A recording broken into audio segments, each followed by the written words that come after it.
the plot to kill Jesus. Now the festival of unleavened bread, which is called the Passover, was near.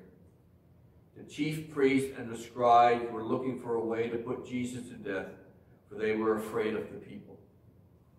Then Satan entered into Judas, called Iscariot, who was one of the 12. He went away and conferred with the chief priests and officers of the temple police about how he might betray Jesus to them. They were greatly pleased and agreed to give him money. So he consented and began to look for an opportunity to betray Jesus to them when no crowd was present.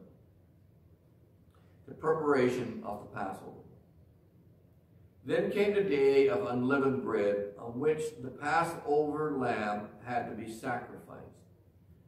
So Jesus sent Peter and John, saying, "Go and prepare the Passover meal for us, that we may eat it." They asked him, "Where do you want us to make preparations for it?"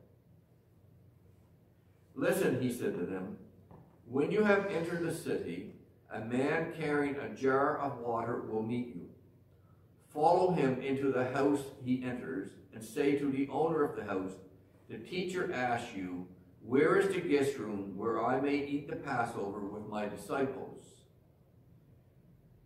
He will show you a large room upstairs already furnished. Make preparations for us there." So they went and found everything as he had told them, and they prepared the Passover meal. The institution of the Lord's Supper. When the hour came, Jesus took his place at the table, and the apostles with him. He said to them, "I have eagerly desired to eat this Passover with you before I suffer. For I tell you, I will not eat it until it is fulfilled in the kingdom of God." Then he took a cup, and after giving thanks, he said, "Take this and divide it among yourselves. For I tell you that from now on I will not drink of the fruit of the vine until the kingdom of God comes."